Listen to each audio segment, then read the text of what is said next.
to imagine all life as you know it stopping instantaneously and every molecule in your body exploding at the speed of light. Total protonic reversal. Protonic reversal. Protonic reversal with your host, Conan Neutron. Broadcasting from a secret underground lair in Milwaukee, Wisconsin. A gigantic middle finger to everything that is rotten about music, rock and roll, and corporate power. Thing is, though, if you don't laugh, you're going to go on a killing spree with sharpened nails. Confidence of a hero or a fool. I wasn't exactly certain which. Could not be more professional. It's only one I choose to devote my life to. That's okay. It means something. It means something. And they got away. You know, that's my take on it. What's yours? Protonic reversal. That's like a science thing, right? Indeed it is. It is a science thing. It's a science place. It's a scientific fact that we're all up in your face. It is time, once again, for the one, the only, Protonic Reversal. Welcome to it, and additionally, welcome to it. First episode of the year 2024, as we enter the 10th year. 10 years of Protonic Reversal. 10 years in podcast years. I think that's like 90 or something. I'm not entirely certain, but it's this show's been going for a long time, and happy to bring it to you for what is going to be the 10th year going. Lots of great stuff coming up, and not the least of which is tonight. I'm talking to I'm a big Arcwelder fan. I'm talking to Scott from Arcwelder, Scott Macdonald. I'm really excited, wanting to have him on for a really long time. Before we get to that, though, let's do this introduction thing, right? So first of all, welcome to Conan Neutron's Protonic Reversal. I am your host, Conan Neutron. I'm a rock and roll lifer that's been touring and recording for 23 years. That should be 24 now. Most known for the band Conan Neutron and the Secret Friends. Music is a huge part of my life, and I use the format of this very long-running podcast to talk about music with musicians whose work I enjoy and respect, but who may not be household names. This is episode 367. If this is your first time listening to the show, archives of it are available for free. No ads, no sponsors, no kidding, at protonicreversal.com. However, if you want to support the show and get episodes sooner, $1 a month at patreon.com/protonicreversal will achieve that goal. And if you like the show, even as a single episode, please feel free to subscribe on your platform of choice, share it around on the internet, and even leave a review. All that helps people discover the show. It beats back the almighty algorithmic overlords, and it's just a darn nice thing to do. So Arcwelder. This is great. So first of all, not to put a fine point on it, there's a new Arcwelder record, so I can't wait to talk about that. But I've been wanting to talk to this man for a very long time because I'm a big fan of his band. They're, for me, one of the bands that put Minneapolis on the map, and could not be more thrilled that there's new material by this very excellent band. So without any further ado, let's talk to Scott Macdonald. Scott, welcome to the show, man. Hi. Hey, Conan. How long were you working on this record? This one that's coming out this week at the time of this recording, or next week? I'd say about 2 years. We met at, Rob and I had both gone to an event at Bill's house, and then we got sort of talking, why don't we start doing something again here? And sure. Bill had been writing a lot of stuff, and he wasn't too interested in doing solo stuff. He wanted to do stuff with the band, and so it just sort of evolved from there. Well, you have such an interesting dynamic together, just built over like years and years and years, that from the outside perspective, it all seems very natural. It seems very like you fill everything in together very eloquently and interestingly. There's something to be said for that. Some people work their whole life trying for that, Well, it's interesting. Once it goes through the Arcwelder ringer, it ends up sounding like Arcwelder. Right, sure. Well, of course. Well, I noticed too, I was lucky enough to obviously see your set at Caterwall, and I was like, there's new songs? insane. That's crazy. Like that's was thrilling for me because I celebrate the entire catalog just like the guy. Well, and I don't think we played anything new at Caterwall. No, but you talked about there being new songs, and I was like, wait, what? Right? Yeah. Say again. We have surprised some people. And didn't you just say your band has been together 24 years? No, well, I mean, I've been touring and recording for 24 years, but I've been in Conan Neutron, The Secret Friends is my fourth band.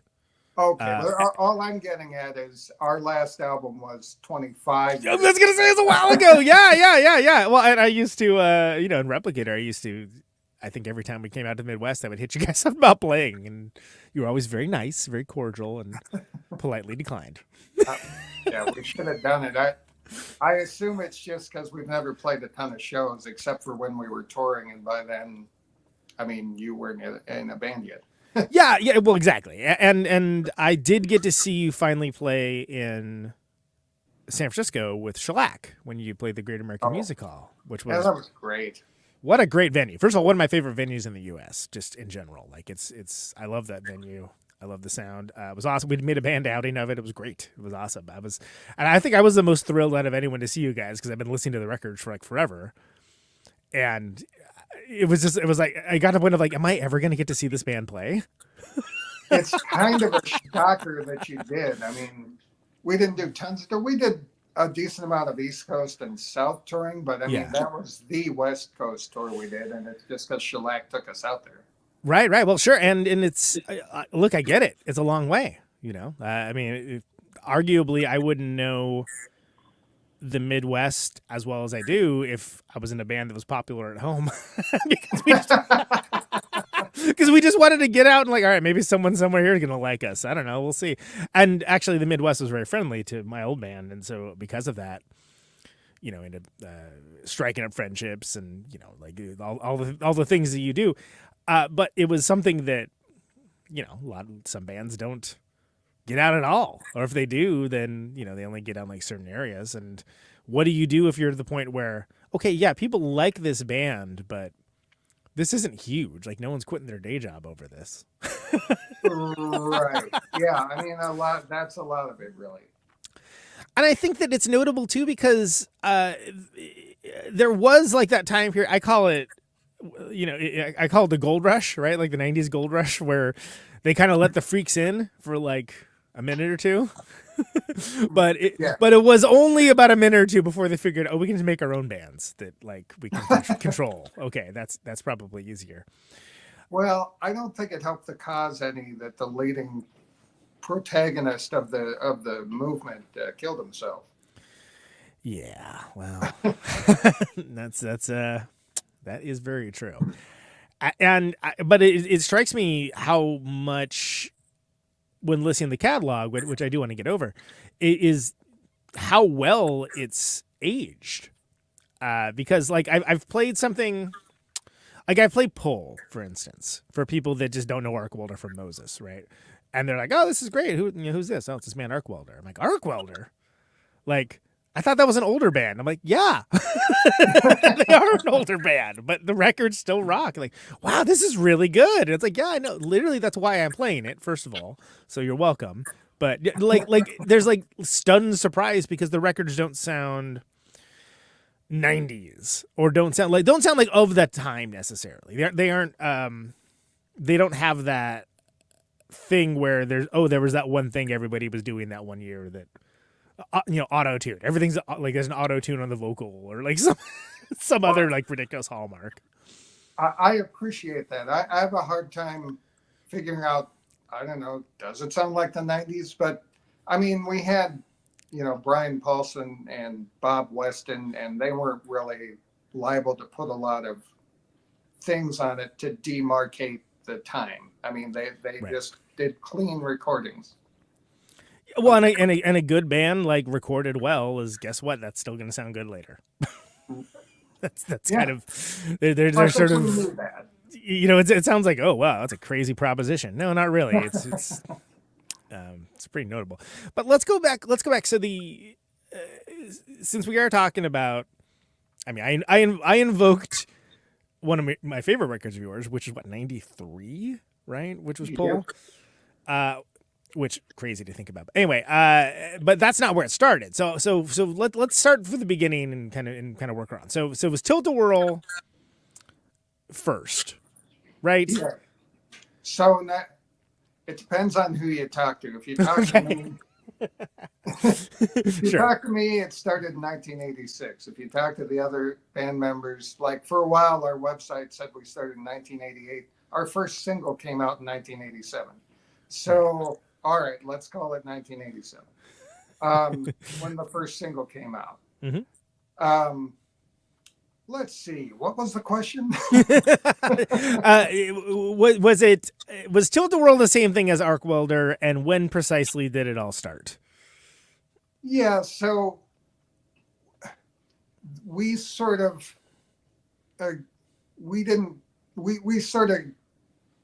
it was nebulous for a little bit, for maybe a year. We had a different drummer in at one point, and I was going to sing and play bass, and but that we ended up coalescing into the three-piece very quickly. Right. And Plain of Blood, that was the first single. Rob reminded me that was the first thing we wrote as a band. They had figured out, hey man, if you tune this whole bass to D's, it sounds great. Sure, yeah. Practically been the band the rest of our time. I mean, I guess what changed is it got a little harder edged, maybe. Right. But I don't think they're that crazy from each other. And that was, and of course, for people they're not familiar, maybe like people from Europe or whatnot, it's amusement park, right? The Tilt-a-whirl, like it spins around like it's a carnival or something, you know, like it's right. Yeah, big metal thing that spins you around and makes you throw up. how Rob described it. But then, am I correct that the originator, proprietor, manufacturer, copyright owner, intellectual property owner of the Tilt-a-whirl did not care for that? You are correct. Yes, we got a cease and desist letter from Sounder Manufacturing, and I mean, we were flipped out. In retrospect, you did us a favor. Arcwelder's a better band name. Arcwelder's a way better band name. Yeah, absolutely. No, Arcwelder's like, I was like, hell yeah, Arcwelder. It sounds mysterious. It sounds like tough without sounding like tough guy stuff. Like, it's like, that's a great band name, especially also, not to put too fine a point on it, a one-word band name, which who knew it would be such a short, there would be such a short amount of one-word band names around this far in the future. But easy to remember. It isn't. You can't slant rhyme it. You can't mistake it for something else easily. You know. And I mean, look, I'm coming from. I got a sentence-long band name. It's a horror show. Like, it's not a good idea. But yeah, and I was in a band brief for 6 years, not too long ago, that had an exclamation mark at the end, and after a while, you get tired of that exclamation mark. it becomes and my apologies to Eleganza, who are playing with us and in our upcoming show, who have an exclamation mark.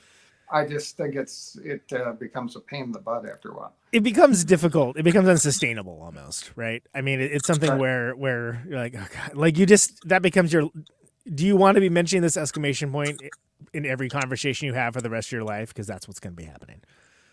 And you don't know where to put it put the band name in a sentence. You're like, well, now it's ended. You're totally not punctuating it correctly because of that. Yeah, absolutely. No, that's very real. But I had not considered that, though, that if you're when people were shorter and lived near water, which is a band name I love, you have to explain that band name all the time. And we just get to say Arcwelder and move on. Yeah, exactly. Move on with your life. Exactly. So it's great. I mean, it's a true success story by anybody's metric. So okay, so you change it to Arcwelder. Is that when? That's after that's after the first album. Then, although the first album had stickers on it that said Tilt-a-whirl's now Arcwelder. Because exactly. That was the equivalent of the Facebook post of the time, right? Exactly. As you put it on the record. Right. So you got something going with that. and you have your disclaimer. Yeah, and then so you go out to the world at large immediately. Like, how do you find common cause with like with the band like Jawbox and Tar and stuff? Is that happen immediately? Is that like take a little while to kind of find your people there? I think that took a while. I mean, especially moving to Touch and Go made a huge difference for people finding us. I'm sure. But yeah. Not completely. I mean, people were finding the first guys. So the first 2 records came out on Big Money Records. Chris Johnson, who was in Rifle Sport, that was his album label. Yeah. And you know, he did us pretty good, and he got us the attention of Corey. But really, what got us the attention of Corey at Touch and Go were the demos that we did for what became Pull. So we worked on demos for a long time, and then when we got signed to Touch and Go, we re-recorded everything. So I mean, Pull had a long bake. So as much as I'm like, well, they're all my babies. Why does everyone just like this one? We spent a long time on Pull, so it's that baby stayed in the womb a little longer than the others, maybe. Yeah.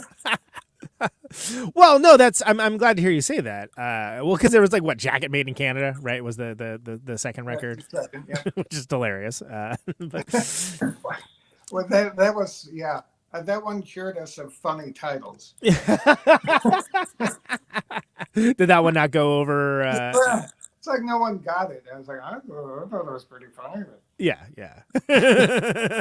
Because every album at the time had a sticker on. You had to get your jacket made in Canada, your album jacket, because then you avoided some ridiculous tax in Canada or something. I don't quite know what it was now. Oh, sure. Because every album said jacket made in Canada. We're like, why don't we just call the record jacket made in Canada? Which is funny because, like, contextless, it's still a funny title, right? But like, if you don't have that very specific reference point, then like, that was kind of the issue with it.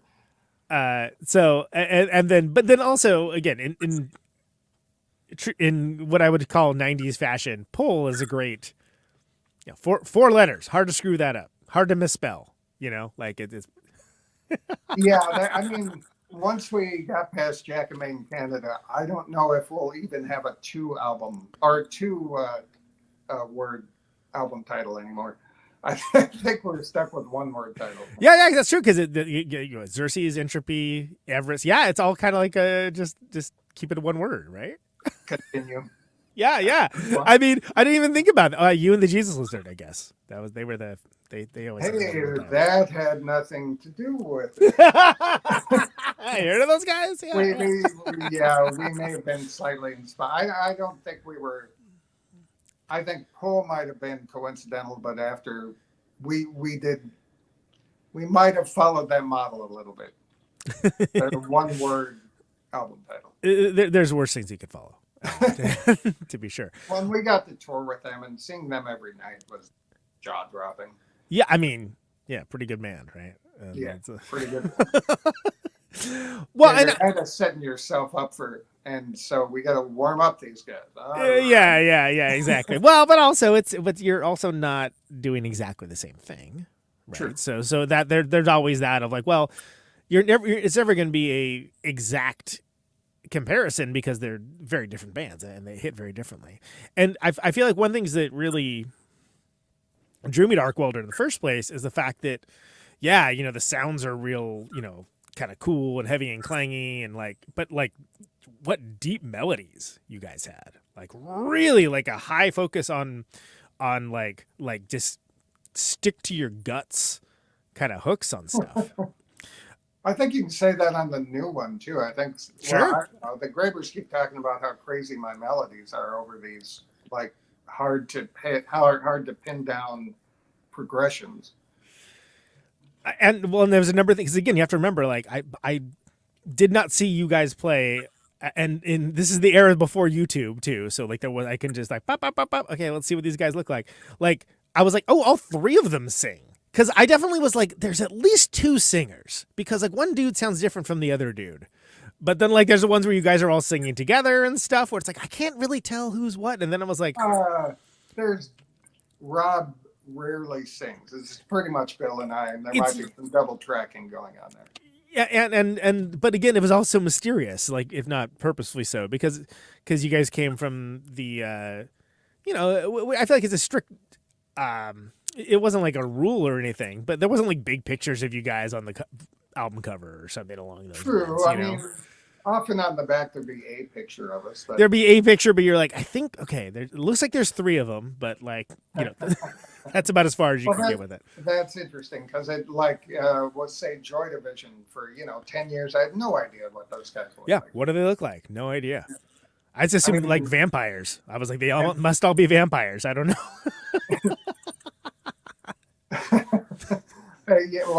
And who does Boston look like? Well, who cares? But what does Joy Division look like? Yeah.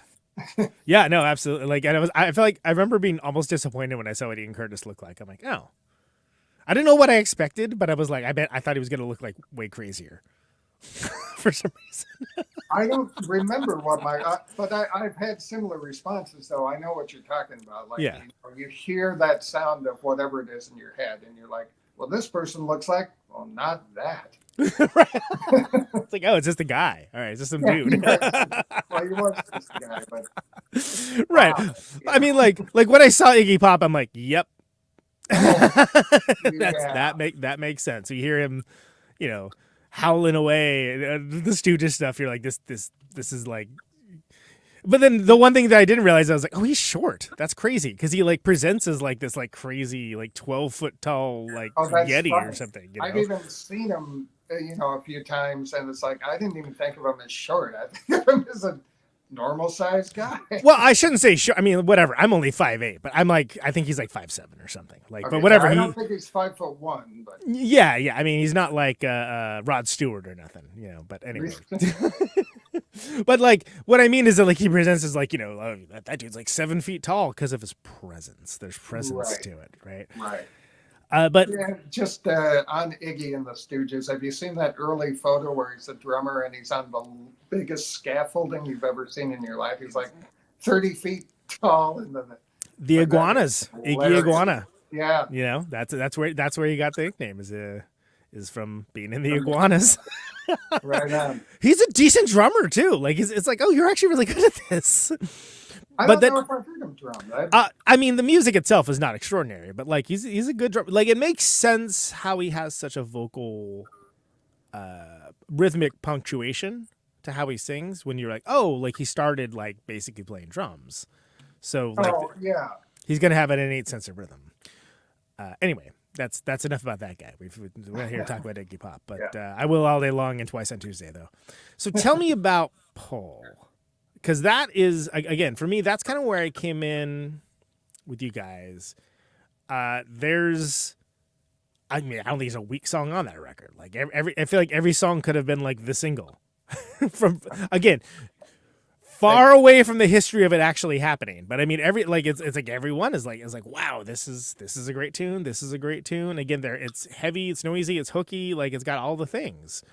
Well, let's say when we put the set list together, I realized, oh, this is a lot of Pull.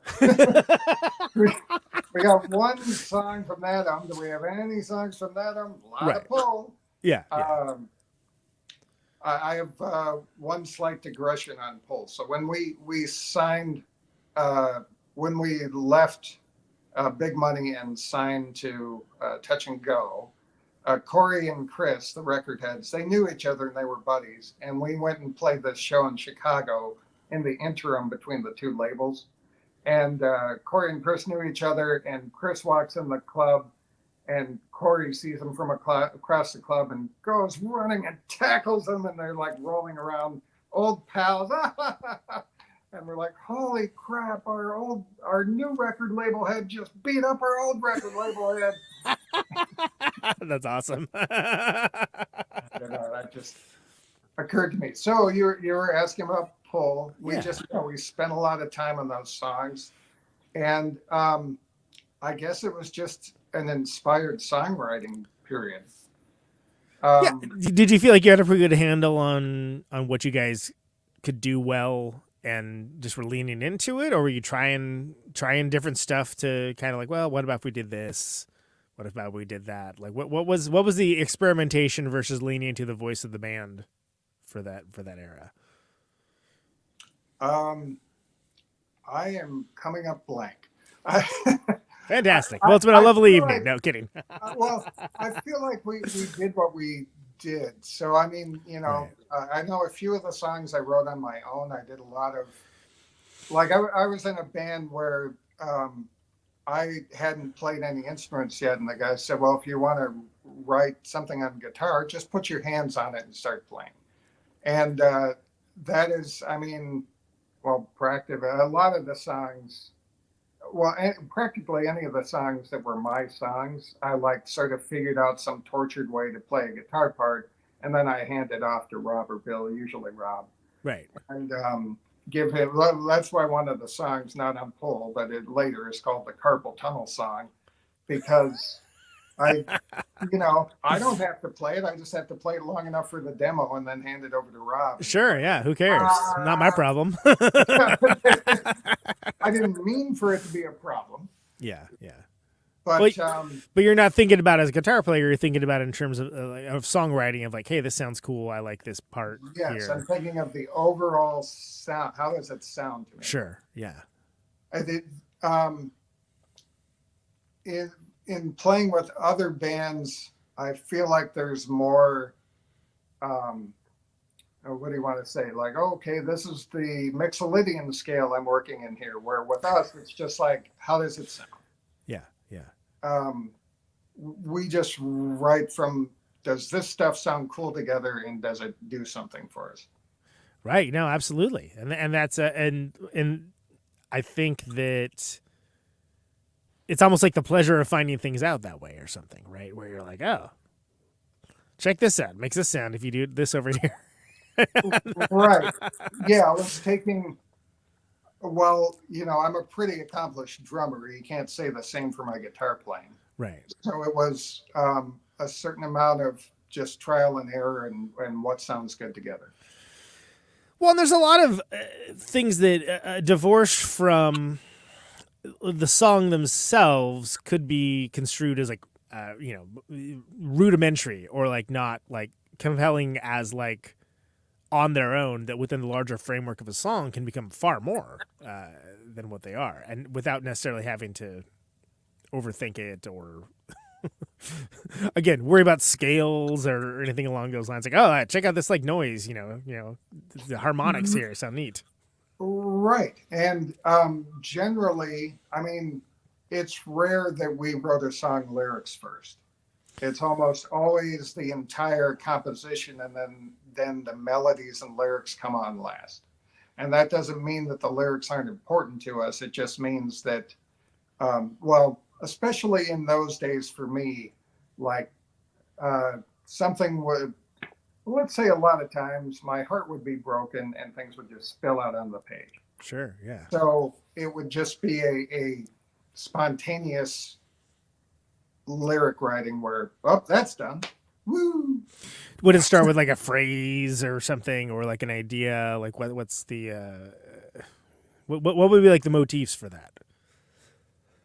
Yeah, I think in general, like, well, I guess, I mean, if it's spilling onto a page, then it sort of all writes itself. But, sure, yeah, those are the easy ones. Yeah, right. When it's coming a little slower, I think, I mean, the chorus generally comes first as far as, all right, what is this song going to be about? Right. And then when you mentioned melodies kind of coming before that. So is that something where you're doing like you just gotta have like the nonsense words going first, and then they fill in? Like how much do you fill in after the fact? That can often I can have a melody and I'll come up, I don't think I ever la la la. I'll be singing words, but they won't make sense at all at first. Right. Or they'll be, actually, I might repeat the same sentence 4 times and call, well, that's the verse so far. Now here's the chorus. Let's call it a verse. Let's work on that verse. The chorus usually seems easier. There's less words to put in there, but it's also you kind of, I don't know, am I really going to say this, that the chorus is sort of the thesis of the song? Sure. That it kind of was like, I don't think I've thought of that before, but it might be kind of true. I mean, I suppose it depends on the song, but I know people that struggle with choruses that like are just, verses are falling off a log, but doing choruses is very difficult. And then the other way around too, where people are like, I hate writing verses. Like, oh, okay. I'd put me in that camp, but I hate would be too strong a word, but the chorus comes easier for me. We could call it verse or verse, right? Thank you. Choruses generally come easier and come earlier on, you think, as a thesis statement? Yeah, it kind of, all right, now I got this, I got the idea of the chorus, so how am I going to fill all the rest of it in? So talk to me about what did you call it that for? Because for me, that's one of the signature Arcwelder songs for me. Like in the fact that it has all the things I really love about what you guys do, and it's catchy as heck. You could play it for a stranger, and they'd be like, "Oh, this is cool. What is this?" Tell me about where that one came from. Well, so instrumentally, I'm kind of having to rely on stuff Rob and Bill just told me recently because I don't remember. However, hive mind. It's okay. I guess so. Bill was playing we jammed it out. So Bill was playing that dun, dun, dun, dun, dun, dun, dun, dun, and I walked over or whatever I did, and I said, "Well, okay, now go here." Dun, dun, dun, dun. Like I told him where to go with that riff. Yeah. And apparently I ripped off a Big Black song. I still don't know what Big Black. But apparently Bill told Albini, "Hey, I'm sorry, man. I think we ripped off your song." He's like, I don't care. Right. So I think we're okay there. I still don't know which song though. And then, yeah, I'd have to. Fist of Love, maybe. I don't know, but only the rhythmic part of it. Not the rest of it doesn't present that way at all. I don't think anyway. But anyway, whatever, doesn't matter. Nobody cares. So. Oh, and yeah. So so drumming wise. Yeah, that's okay. That's the one where, for once, I wanted a double kick drum, and I didn't have that. So it's between I uncrossed my sticks and go between the floor tom and the bass drum. Yeah. So you can kind of simulate that same sound without having that double kick kind of. Right. You doing your feet. You're doing it with a hand rather than with a foot. Yeah, so the foot's on the downbeat and the floor. Yeah. And I've uncrossed it so that I'm playing the hi-hat with my left hand. Ducka ducka ducka ducka ducka ducka ducka. Yeah. Which you aren't seeing. Okay. And if I remember correctly, the what did you call it that for was Tilt-a-whirl versus Arcwelder. So we got sued. Well, we didn't really get sued. We just got cease and desist. But yeah, we got in trouble for calling our band Tilt-a-whirl. And I believe that is what I was singing about.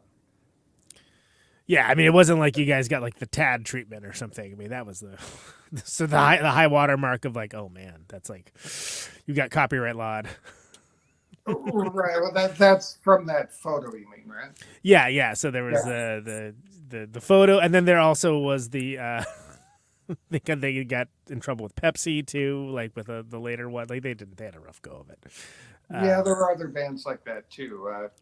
One's really sticking out that I can't think of right now. But yeah, you go a little. We weren't really trying to do that. We just what a neat band name. Which Anyway. Okay, so that's yeah, because I mean it's kind of got a relentless groove, right? And then but you have the real kind of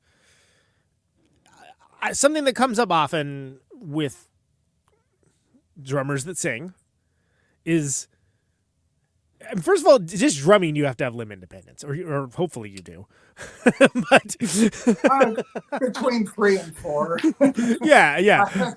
I don't know if I'm 4 limb independent often, but sometimes. but singing as well, like that's a totally different thing. And it's how early on did that come with you singing and playing drums? Because it's not that it's not done. Obviously, there's many, there's many. Karen Carpenter, right? Like that's a great, huge example of someone's a fantastic drummer who also sang. But guy from the band whose name has completely escaped me right now. Like that's another example. But like Levon Helm. Levon Helm, yeah, thank you. But it's not super common. So was it something where you ever gave it that much thought about doing it? Because it's hard to do both those at the same time. I just always wanted to, and I've had enough confidence in my drumming that I could do both at the same time. And that's kind of when I'm doing both, whatever I have to focus on more is what I focus on. So, is this a tough vocal part? Then the drums are going on autopilot. Is this a tough drum part? The vocals are going on autopilot. Right. I can do, it's not 100% autopilot. I'm definitely focusing more on sometimes on a specific task. But the other problem is also, the microphone's not placed right now. I have to remember to put that here. The snare just tilted sideways. I got to work on that. Or there's logistics. Not just drums and vocals. There's a whole bunch of stuff going on back there. If I'm lucky, it's just drums and vocals. Well, and you're also dealing with the fact that sound people automatically assume that the drummer is just doing a backup vocal one line during a song or something, right? Yeah. I recognize that sometimes, the first one or two songs, especially on touring when we don't have a sound man, could be no one's hearing this guy sing because the sound man doesn't know that that's what's happening. Because it's just unorthodox. Yeah. And I guess I was talking live, but yeah, I've always liked singing, and it took a while for me to find a band who also thought I could sing. Interesting. I always thought I could sing, but it took about 10 years until anyone else did. Meaning just in general, or because you play drums, whatever. In general, and then some of it was I was already a loud drummer, so you put a microphone there, the drums are going to be louder. Sure, yeah, no, absolutely. That's real life concern. Yeah, I started playing out in punk rock type bands, underground bands when I was 16. So I had a pretty long run up before even being an Arcwelder. That's really interesting because I always felt like you had a very easily pleasant and tuneful voice, where it seemed like oh, this guy's a great singer, like that, and that's the first I thought of it, and that's why I was like, oh crap, it's the drummer. Yeah. And I was even more impressed. I think it was triumph of the will, but maybe I just didn't have control of my instrument for a while. Yeah. I always thought I could sing, but not many people did. But I got that out of the way, I guess, until I was good enough that it sounded pretty good. Fair enough. Talk to me a little more about some of the other songs on Pull. Truth is the first song. And I feel like any song on this record could have been the first song, pretty much. It's kind of they're all pretty great. So which one do you put first? I think it's a great album opener. Why? Tell me about Truth. Why was that one the opener? Oh, I couldn't tell you that. We must have liked it. Wild concept, yeah. Absolutely. Yeah, as far as in general, our structuring of songs on an album tend to be, we kind of front load it. It's not like we think any of the songs are bad. We just did this is even better. Right. Because you're building something to kind of keep people engaged with it, right? So then, yeah, sure. I think other people spread everything out over the albums. We tend to like to front load it, but at the same time, there's still plenty of good stuff on it.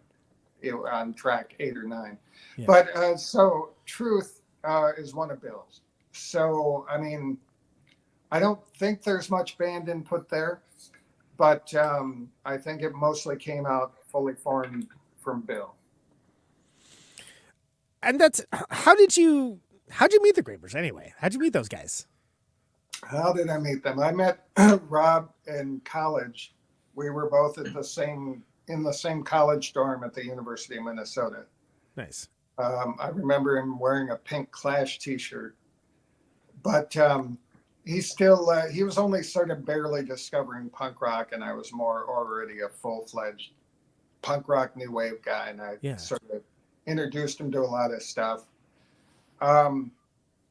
I drafted him into a band with a friend of mine from high school, and neither of those guys could play very well. I could play I was a good player at that point. I just had trouble finding people that had the same vision, I guess, as I did, or like I played in a synth pop band early on just because I couldn't find any bands that weren't cover bands to play in.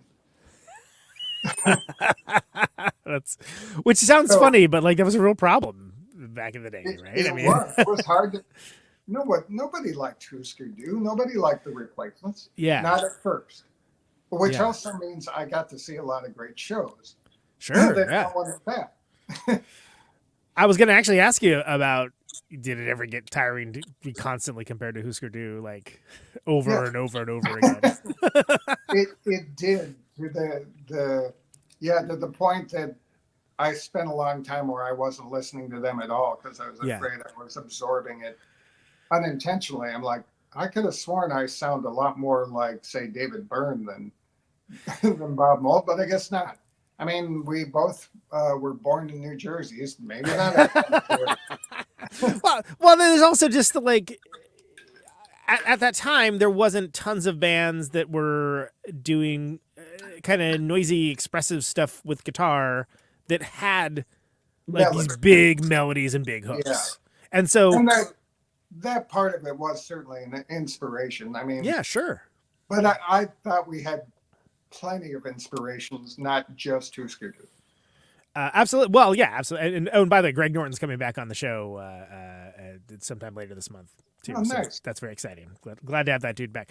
It's just also that like they blazed that trail, and then it becomes like the Pixies, right? Then everyone's going to invoke the Pixies for after that. Nirvana. Yeah, sure. And until another band comes along, you get compared to the one band. Right, exactly. Well, there's another popular band now that we think you sound like. Okay, well, fine, I guess. Sure, although I don't feel like the Husker tag faded to the background too much. And maybe that's just, Minnesota being Minneapolis. Maybe that's part of it. Who knows? It might be. I mean, it's somewhat irrelevant. I mean, I guess it's a good enough starting position. Like if you like that band, like, there'll be maybe something for you to like in Arcwelder, but look, I think it hit differently as well. And I'd like to think so. But then that's the record store thing, right? You got to start somewhere. Like, if you're talking, what's your elevator pitch to grandmama for which one, what is she going to get her grandson? These are all very antiquated concepts, I understand. But you're kind of saying, to explain Arcwelder, you might say, well, start at Husker Du. It's not like... It's not like I don't compare other bands to other bands. Sure. Because my band gets compared to a certain band all the time, and I'm not too fond of that. Yeah. If you hear the same name over and over again, it starts to get annoying, though. Even if you love that band. That's and there's nothing wrong with that. That's a natural reaction. I think part of it is like it wasn't something I was aiming to do. Well, exactly, because you're just going to be the sum of your influence, right? And so, like, I'm not trying to sound like Bob Mould, but yeah, you're like, I was doing a Talking Heads thing into a Devo thing, and okay, sure, it sounds like Husker Du too, huh? Okay, sure. There are tiny parts of songs where I am doing an impersonation. Right. Our song "Favor" from Jacket Made in Canada. Just the word "favor." I'm doing Fergal Sharkey. Gonna do myself a favor. Oh, sure. Yeah, absolutely. But the thing is, you think those things, but like the audience is not necessarily, because they're not engaging within that same way. The mechanics of it, like individual part. Usually, I mean, every once in a while, it's like, oh, you're doing it. I've only been called on one once. Like one person, like, hey, you're doing X. Yeah, and that's, well, that shows you're doing it right. I mean, I've had things where it's like, man, this is a pretty shameless such and such ripoff here, and then like I'm like, all right, let's see, and then like I'm like, hey, how'd you like that? That was great. Sounds like, and some other thing is like, that's nothing at all what I was thinking about at all. But okay, that's yeah. Right. I mean, besides Bob Mould, I've heard people say you sound like Ozzy. Like, I have no idea how that is. Well, I mean, okay, so if you take, I've heard Peter. I understand a little more Peter Gabriel, although I don't hear that very often. But well, because if you think about the mechanics of how those guys sing and what kind of comes out, I guess I can kind of see, like, if that's your frame of reference for, the type where it's kind of it goes kind of it's resonant, but kind of goes high a little bit. Like, it depends on what your frame of reference is. I mean, right. Yeah, someone's gonna say it sounds like Rage Against the Machine no matter what you do. You know, it's like, it's like, right. like, what? Is that the only band you know? Why did you say that? Okay. But anyway, yeah, having nothing to do with that. Tell me, Remember to Forget. That's another great song on your record pull. Do you remember anything about how that one came together? Well, that'd be another Bill song. Another Bill song, yeah.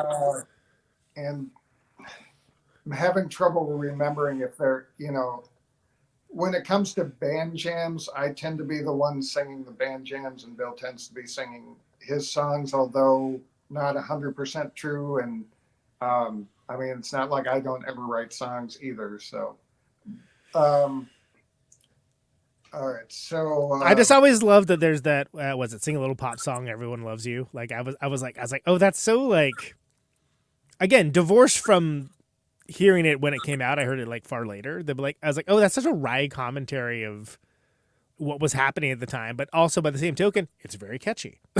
It's a catchy song, so it's I think Bill's told me that I came up with that line, "Sing a little pop song and everybody loves you," and I don't remember doing that either. But we used to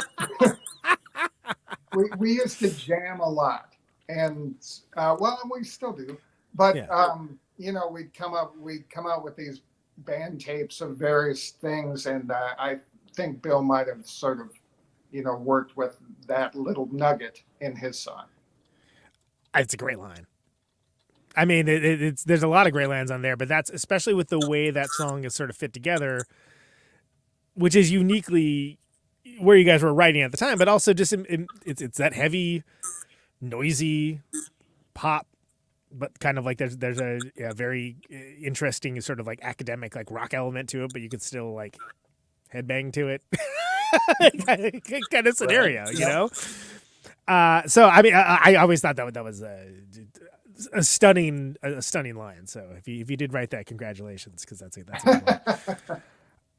I don't want to spend the entire time talking about Pull. We got some other stuff to talk about. Any other songs from that, or just how was that recording session? Like, what was recording that like? Was it like come across pretty quickly? Did it like take a while? Well, like I said, we spent a lot of time on demos. So with Brian Paulson, he worked at Rykodisc Records, and they had this building in Minneapolis, and he had like an 8-track machine there or something. And we spent a lot of time up there recording with him and getting demos together.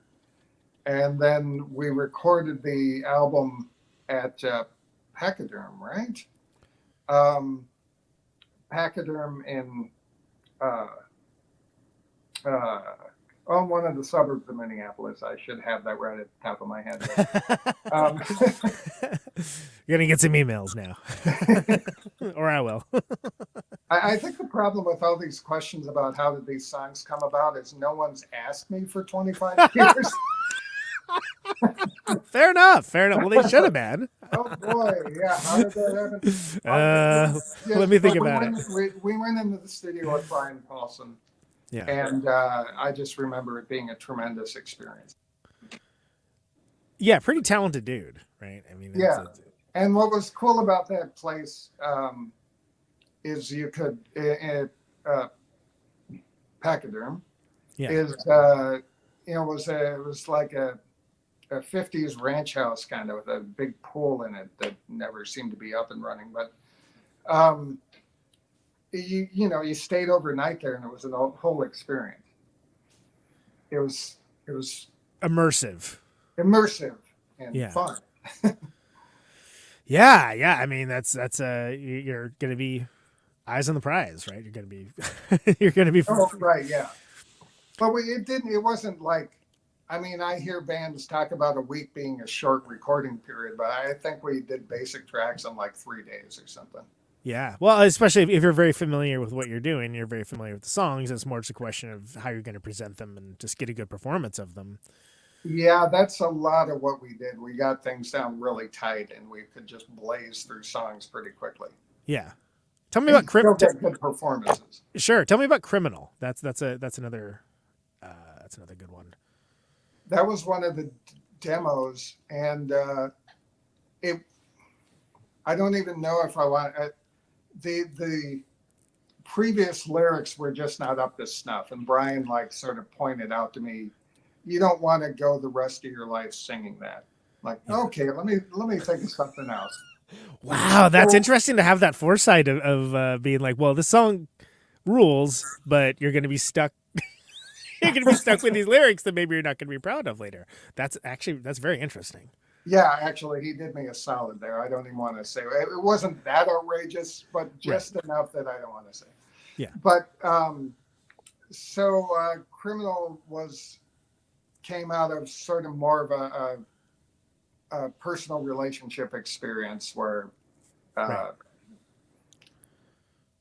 feel like I'm a criminal, and some of the verse kind of some of the original verse stayed, but a lot of it had to be rewritten. And that was a band jam that we put lyrics on, or I put lyrics on top of. Are those Will When You Won't? Is there horns on that? Is in the record? No, but what does that sound? Do you remember? It's not that important. I'm just always just kind of curious about that. Did we get strings on there? Did we get boy? Ask me 15 years ago, Conan. I was going to say, this would be a good opportunity to pull it up and listen to it a little bit, but I did not think to set that up in any way, shape, or form. I'll let you off the hook on that one. How about that?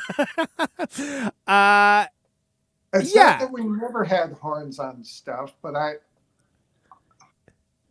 it sounds like, well, I mean, there's a kind of some piano and stuff, right? I mean, there's some stew magic. Yeah, we weren't totally afraid of doing studio things on it. Yeah. Sorry, before I move on, because again, it's not Pull the podcast. So, anything else on Pull come to mind after all this time? Other the fact that people still really like the tunes, and that's always something to be happy about.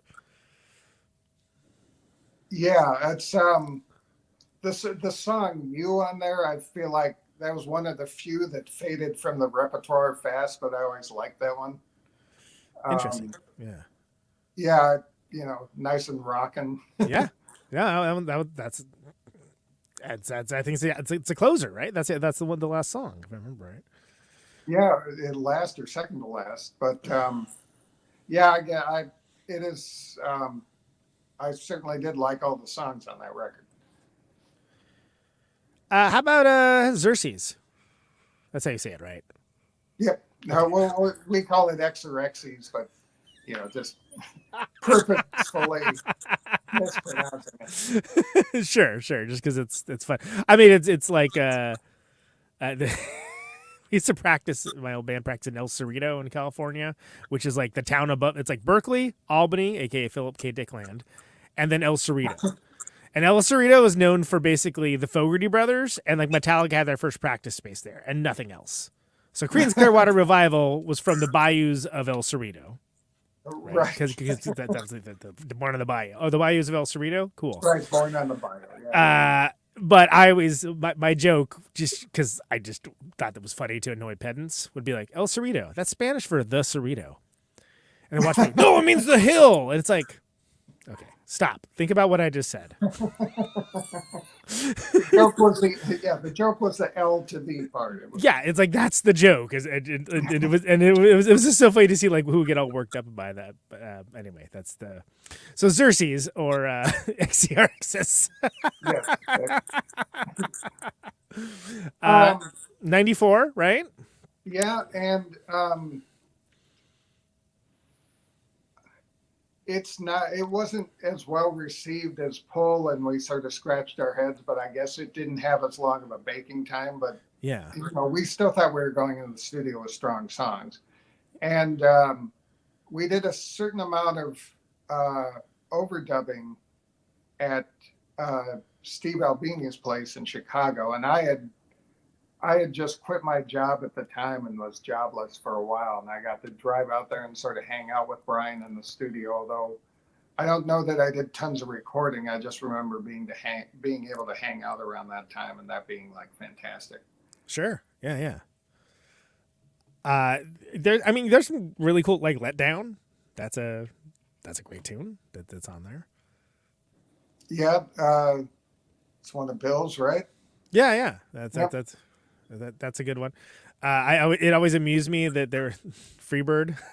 Always kind of amused me. Just yeah, that was that was another one of those jokes that didn't necessarily pan out. But the idea was, at the time, you couldn't play a show without someone screaming for Freebird. It was that one Chicago DJ, right? That like was that where that came from? Just like I'm trying to remember. Like it was one of those things. That just became something that was a regional thing, then it was a national thing, and then people don't even know why they're doing it anymore. It was just like, okay. Yeah, maybe so. I just know that there was a period of time where you couldn't play a show without having someone call for Freebird. Yeah. Sometimes ironically, sometimes a lot of times not. Yeah. But so we're like, okay, well, let's just write a song called Freebird. That's what I was driving at. Is I thought that was I was like, oh, that's a great. And then anytime someone yells it, we can play this song that we played for about 6 months and dropped. Yeah. Then after the gag gets old, then you. We just kind of there was so much material that went over better live that you just start going, well, we don't need to play Freebird anymore. We like it. Right, like it's joke's over. Yeah, joke's over. Yeah. So that was so a little less time to work up for those songs, but I mean, there's that one's got the carpal tunnel song, right? The aforementioned carpal tunnel song. Yeah. And I feel like there's a lot there. It's sort of like if you, it's again, it doesn't seem that far afield now, right? But at the time, it's maybe it seemed different. I don't know. Like again, I had no idea you guys existed at that point, so I can't tell you I wasn't there. But response on that one wasn't as strong as Pull, right? Wasn't as robust. Right. Fair enough. Yeah. Anything specific from that record that stands out to you other than hanging out around the recording process? Yeah, I should probably have the CD sitting in front of me. Well, you had a lot of those kind of like stop start kind of like silences and stuff in there. I mean, it's cool. There's a lot of cool stuff like that's in that record. It's just I'd like to think so. Yeah. Yeah. Fair enough. Bob mixed some of that stuff as well too. It was if I remember correctly. I'm thinking Bob started with Entropy, Now, here's a problem I have. We have 2 albums that start with E, and I thought I'd never forget which one is which. I'll tell you what. you want to actually look? I can pull them up. I can pull them up on the screen. I have that capacity. Are you pulling them out? For the audio listener, Scott is actually pulling out the CDs to take a look at them and make sure that he's talking about the right record. Fantastic. I mean, it has been a while, right? So. Yeah, well, okay. So,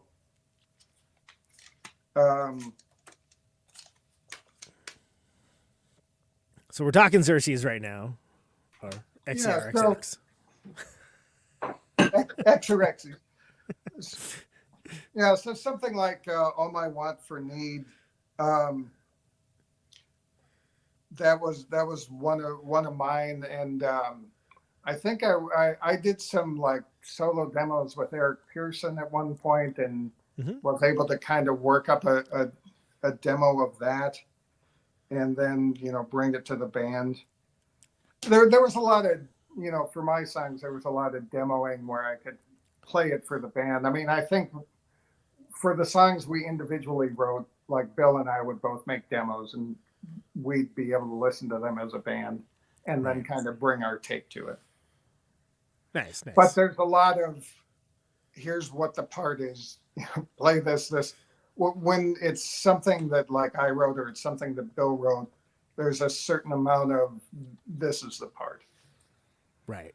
But then we also have band jams where all 3 of us work on it. Yeah, it's sort of like there's not really any one way to do it, right? It's right. And so, and that's, when is that one? That one's like what, 94, right? Yeah, like something like I Hear and Obey. I don't think that's a vocal that I'm fairly proud of, that I don't think anyone really ever listens to that song very much, or I don't hear people say much about it. But I remember Brian saying when I tracked the vocal that like the arm hairs on his arm went up. I was like, okay, I think I did a good job there. Yeah, no, that's a great. It's just also it's the last song on the record, So maybe that's. I had just quit my job, but I'd had a frustrating job experience, and it's pretty much about that. And when I was belting out this vocal, it was sort of the screw you. Right, it's coming from a very passionate place. Sure, of course, that makes sense. I mean, that stuff stands to reason. Yeah, I think that's I feel like that one is I don't know if people favor the other ones, but I feel like it doesn't get the due that it maybe deserves. It's an interesting record. No, but then I mean, people are always gonna pick a favorite album over. Sure. Career. So it coming after Pull means it might not get as much attention. Right, that's the problem with making a great record, is that like, oh yeah, the next record's gonna happen. Right. It's gonna be the one after the one everyone likes. Okay, got it. But okay. Then, with Entropy. Yeah, I was gonna say it. Let's go to Entropy. Yeah. Yeah. Well, with Entropy, that was the first one we worked with Bob Weston. Okay. Again, getting some of my time I had screwed up, so apologies. Oh, that's fine. You can see I had to pull the CD. So. Sure. Yeah. Absolutely. Yeah. I mean, there's some Free Me. That's a great song that's on there. Oh yeah, I like playing that one.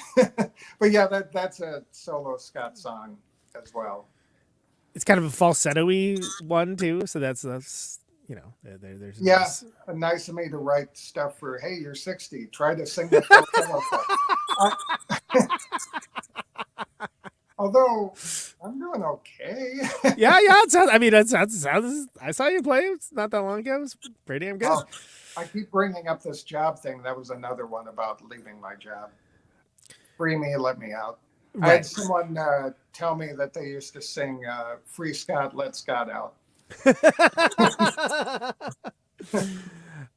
There's some really cool. No has some really good drum stuff on there. Kind of. Yeah, that's one of mine too, right? Yeah, pretty zippy. No. Yeah, Bonham-y kind of. Oh yeah.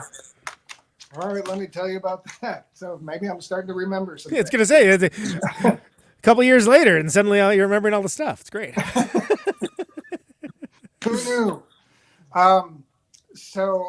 With No, I was okay. So do you know "Get Down Tonight" by Casey and the Sunshine Band? I'm familiar. Okay. Yes, yeah.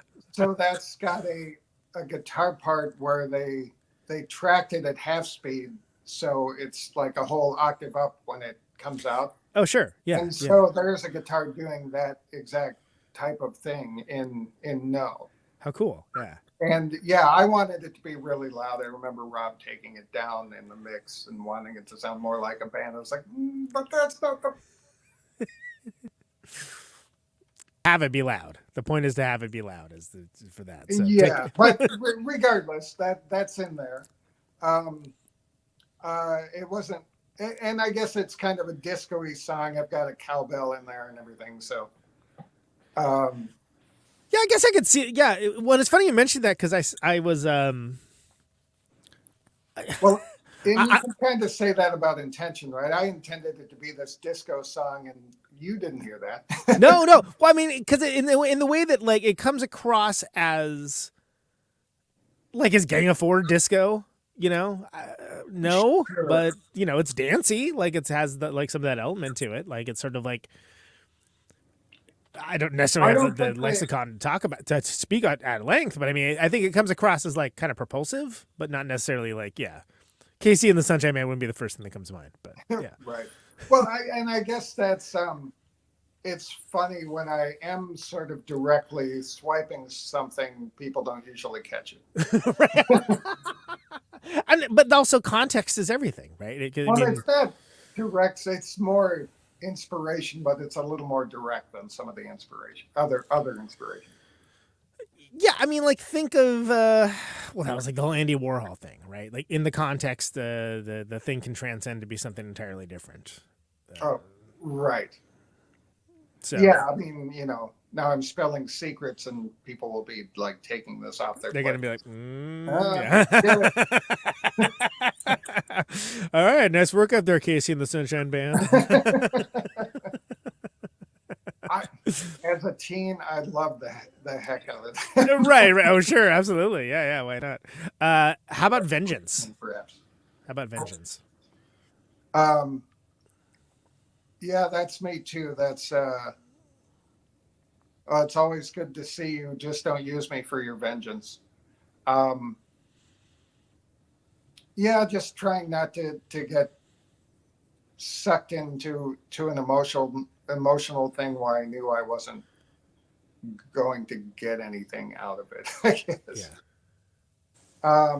But yeah, that's one of mine too. So I wrote that one. I think that that's the one. Don't you give Boston a shout out on that that record? If I remember correctly. That one, in the liner notes. No, that's Turn To. That's one of Bill's, and he just thought it sounded like Boston, so he like.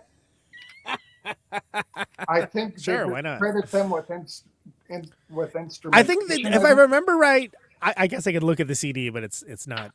It's upstairs. I remember there being a shout out to Boston in the liner notes, but maybe I might have invented that. It might be like a Rashomon effect, Berenstain Bears, whatever you want to call it.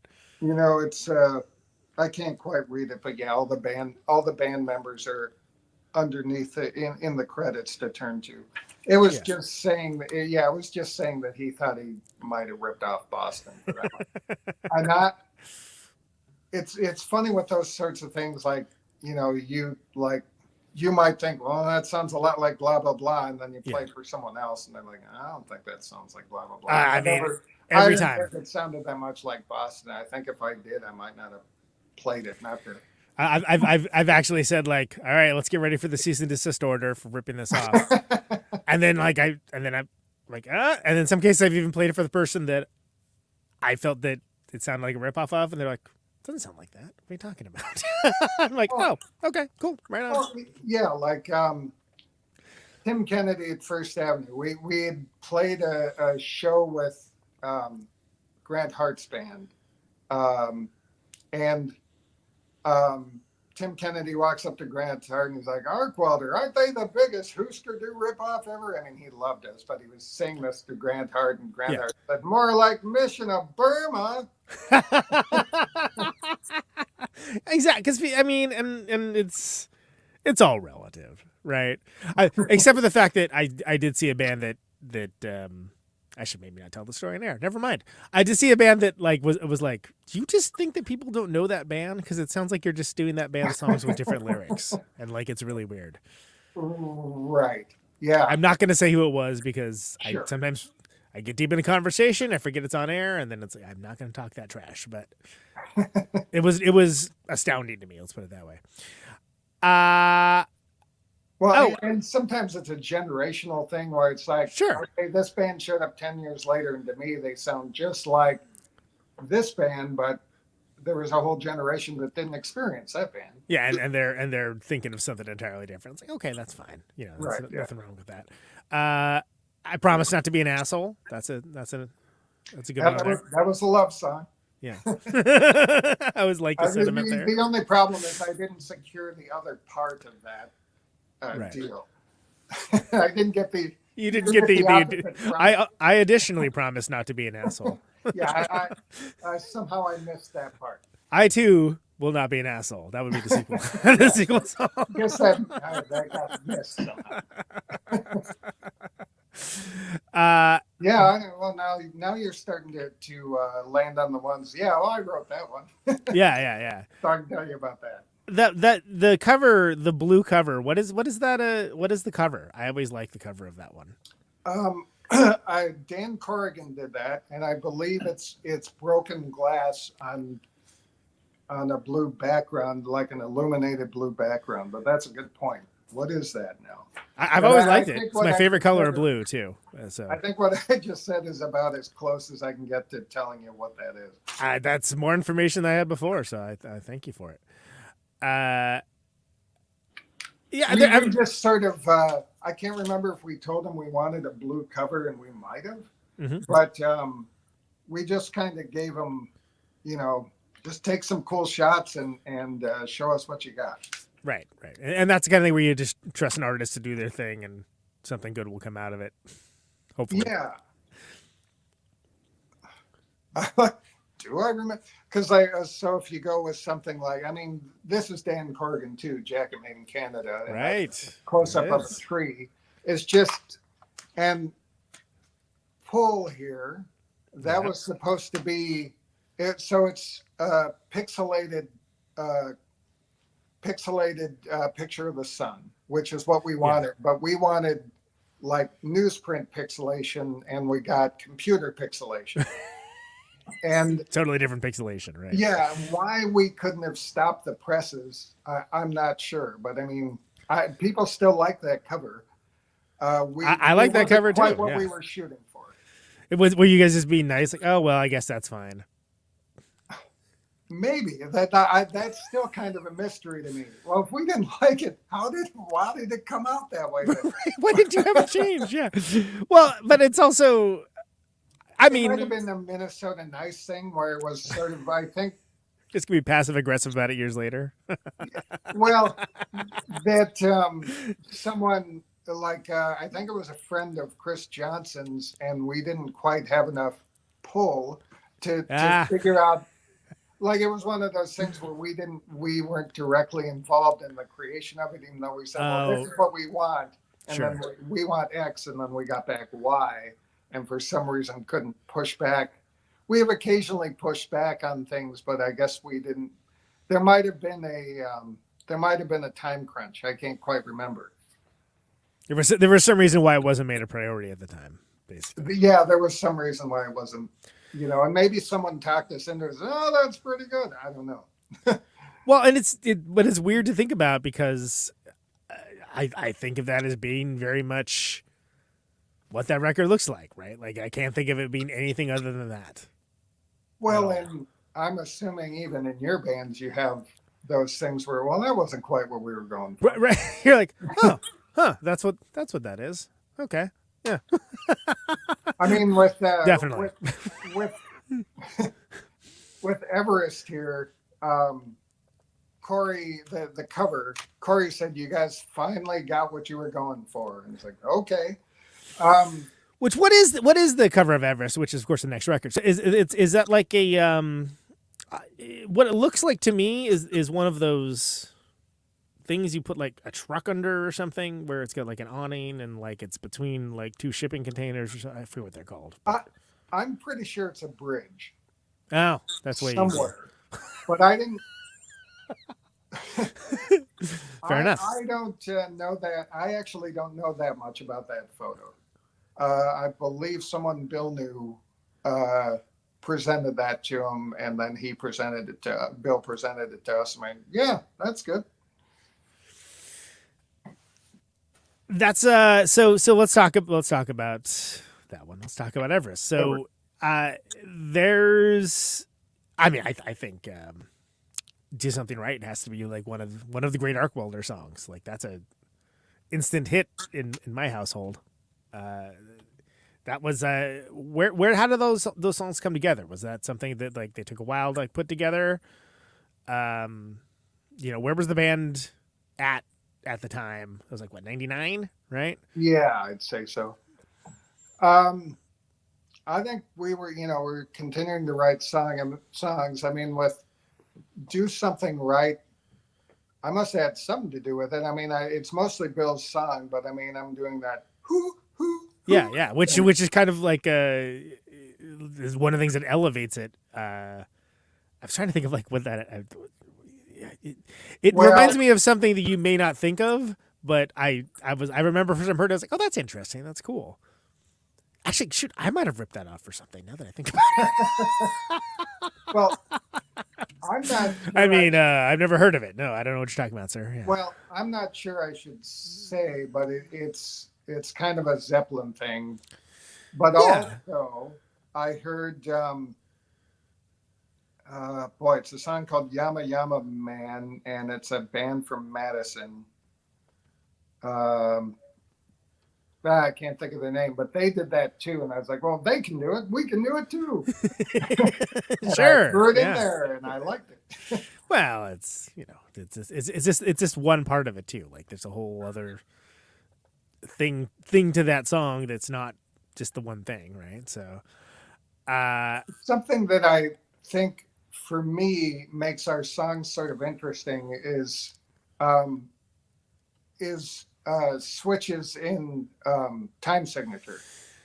Right. And especially in songs where it's like, okay, for the perspective of like what the song is, it's basically like maybe like the structure is like a standard pop song sensibility, but then like, then there's a sudden change up of like, whoa, what's happening there? Like for a minute.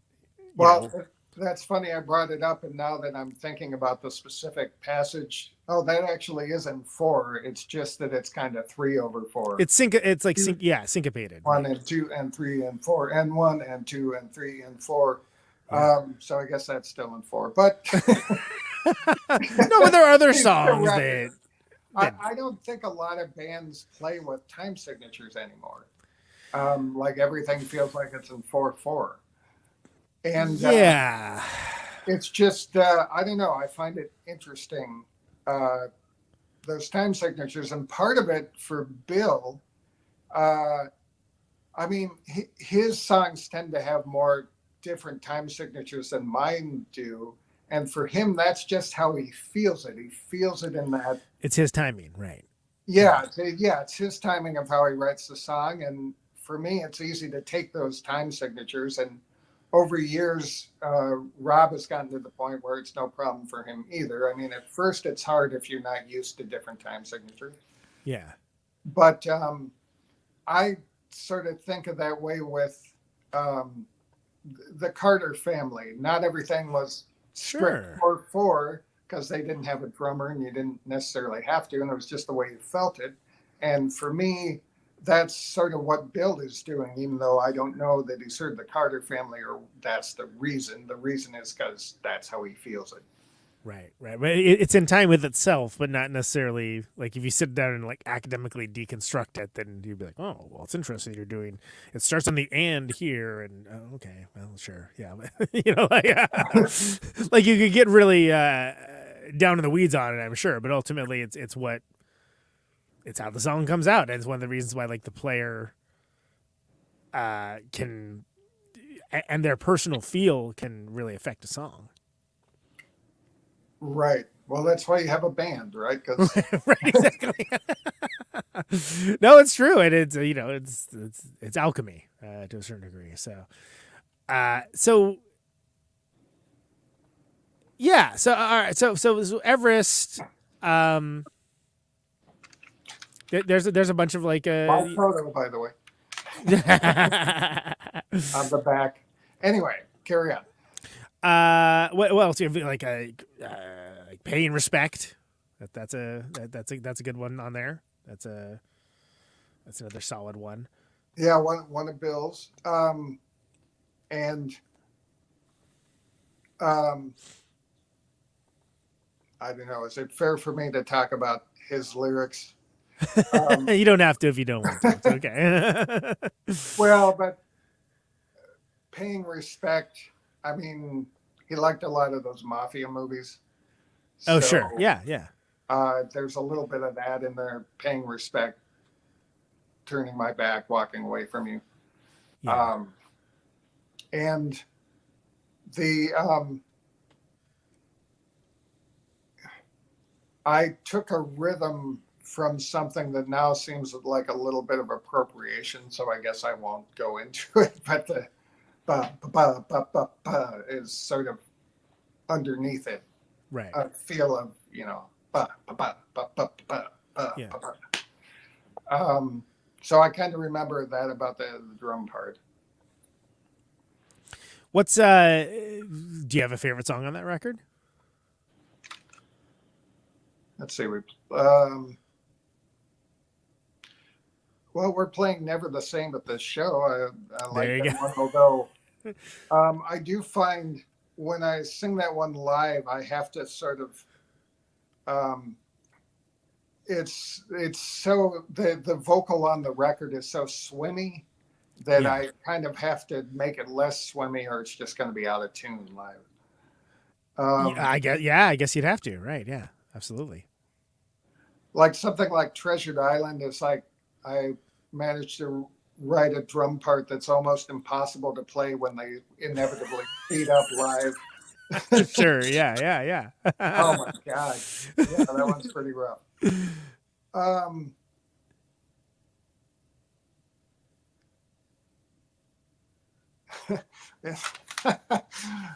Maybe I shouldn't say this either, but it's funny to see I gave this up for you on it. And I feel like it's the guys in the Patti Smith group singing along to Frederick and being, bye, bye, hey, hey, maybe I will return someday. All right, Yeah. it. Totally. No. But it's like, yeah. But Well, it's, for some reason, it's been 25 years since we put out a record. And the last song was called I Gave This Up For You. yeah. So what's up with that? What's up with what was it just something where what was it like just a break with recording that just got out of control or what? Like what was I think it's a break in recording that got out of control. Part of it is we had a false start where Bill got some, high quality recording equipment, but it was digital recording equipment and we couldn't get the latency out of there. Oh, wow. Okay. I can't even remember specifically. It's just rhythmically everything was off. We couldn't get the playback to sync up with what we were playing, and then I'm like, well, can't we somehow recover those and time shift stuff? But I'm not. Bill doesn't think they're even recoverable, so I don't even know, or if he even has the hard drive anymore. Oof. So yeah, we had a period where we put a lot of effort into recording something that just didn't work out, and that got pretty discouraging. That's demoralizer. Yeah. Yeah, and we still continued to play a lot of shows, but the songwriting sort of petered out for a while. Although I think Bill's kind of been writing all along. Well, and it's there's no expectation that you have to like do a thing at a certain time, or so it's you can take your time with it, and you Lafayette and Take It Slow are the two new songs, both great, by the way. Thank you. They sound well. Lafayette sounds like Arcwelder. Yes. Take It Slow sounds like a progression, or like a. I'm still awfully proud of Lafayette. I mean, I'm the guy singing it. I would imagine so. Yeah. Really good. And then, but I kind of pushed for Take It Slow as we kind of. I mean, we're both splitting the singing duties. Like I sing 4, Bill sings 4 on the record, and so we sort of wanted to have one of each of us singing. Right. And Lafayette sounds like us. I pushed for Take It Slow because I just thought, well, I think it's his best vocal performances on a recording. It's just drop dead great. Yeah, absolutely. And I just thought that had a lot of promise to gather new audiences, even though that's not necessarily what we have to do at this point. But I think they both have different strengths. Well, sure. I mean, there's always going to be people that are going to be brand new to the band no matter what, right? They're like, who? And then you check it out like, hey, this is cool. So why not present it, with your best foot forward of how you want to present it? Because those old records are still going to be there for forever, right? So. Well, we'll see, but yes. I mean, it's the internet. Nothing really goes away. As much as you might want it to. Nothing ever goes away. No, I mean, I think that's so. And again, it's the time of this recording. This is release eve of Continue. Right. Yeah. I mean, 4th. It comes out tomorrow at the time of this recording. And you're playing a show. I should also mention again at the time of this recording, the show has not happened yet, but you're playing Saturday, January 13th at Turf Club. Yep, sold out. Fantastic. So if you want to get tickets, you're SOL. Great show. We're Go Pound Sand. We're scratching our heads a little because it's been a long time since we've sold out shows, but I think, okay, you put on the new record and you say you're going to play 2 sets. I guess that makes a difference to people. Yeah. And it's, well, and you're not a band that's playing every Tuesday either. It's a pretty rare. I've seen you guys play 3 times now. I saw you play in Milwaukee, and I saw you play in Canada. Yeah, that was fun. Yeah. So 3 times, and I've been listening to you for 25 years. Yeah, you almost have to move to Minneapolis to see it. Well, yeah, because is it just like that there's... No, it's not like we've never played out of town. Certainly, we've even played in Spain and England, and but not there. You can't count tons of shows outside of the U.S., and you can't count tons of shows outside of Minneapolis. I mean, the vast majority of shows, that's where we play. It's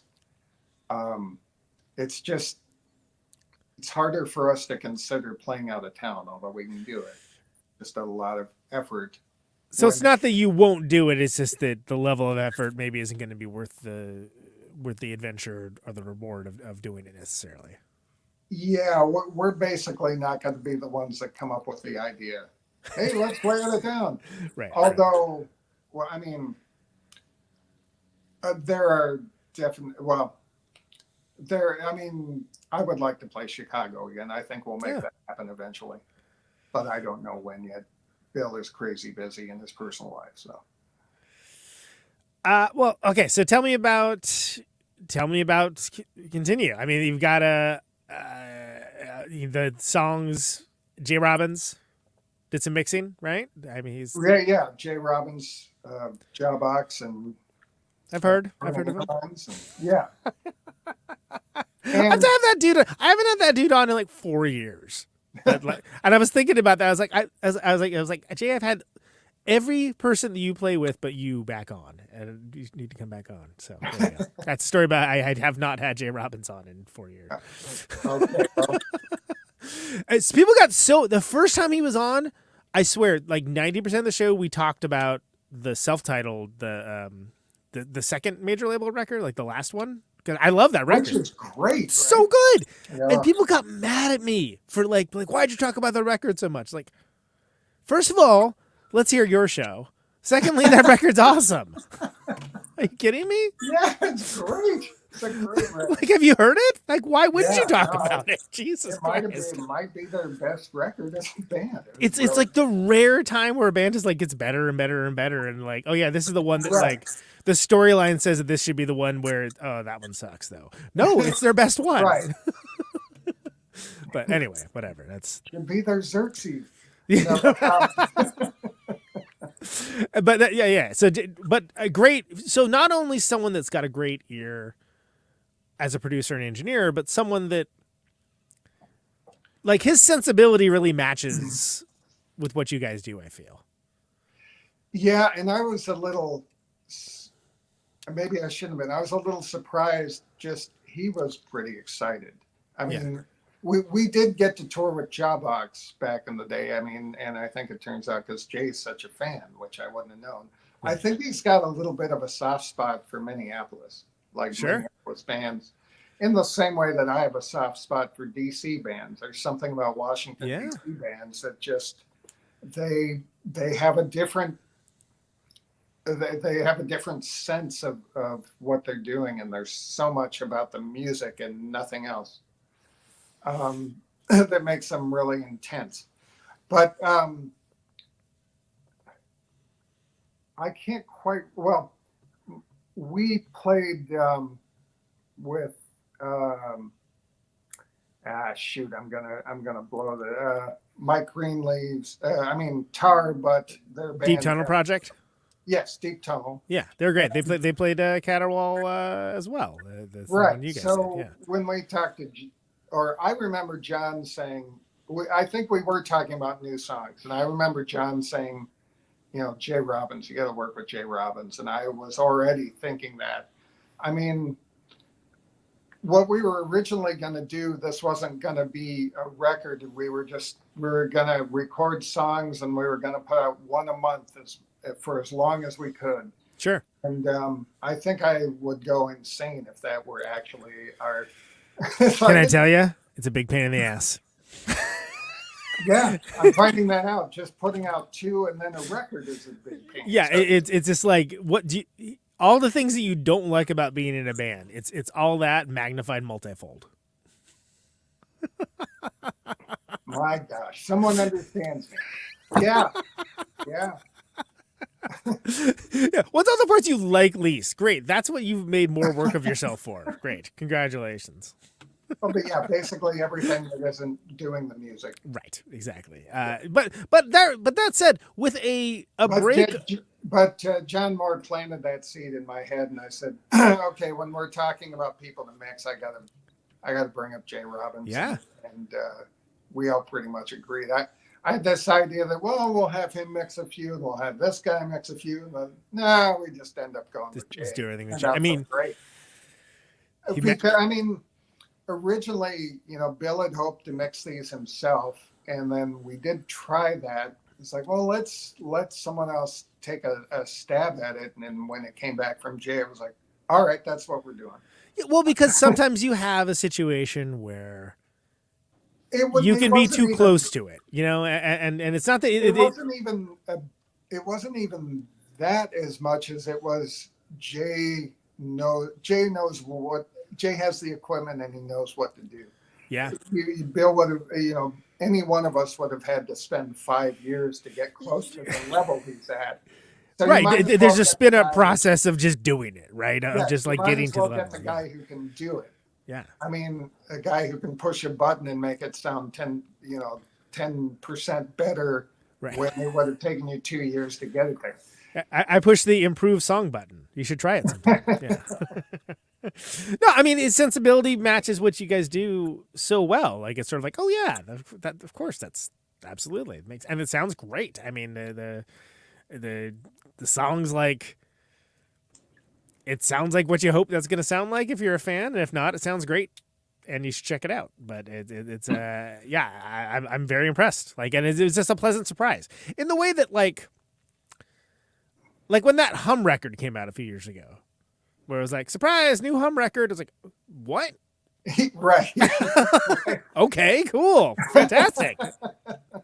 Didn't have that on my bingo card, just like, all right, sure. Yeah, I do think we shocked some people. Like, what? New Arcwelder?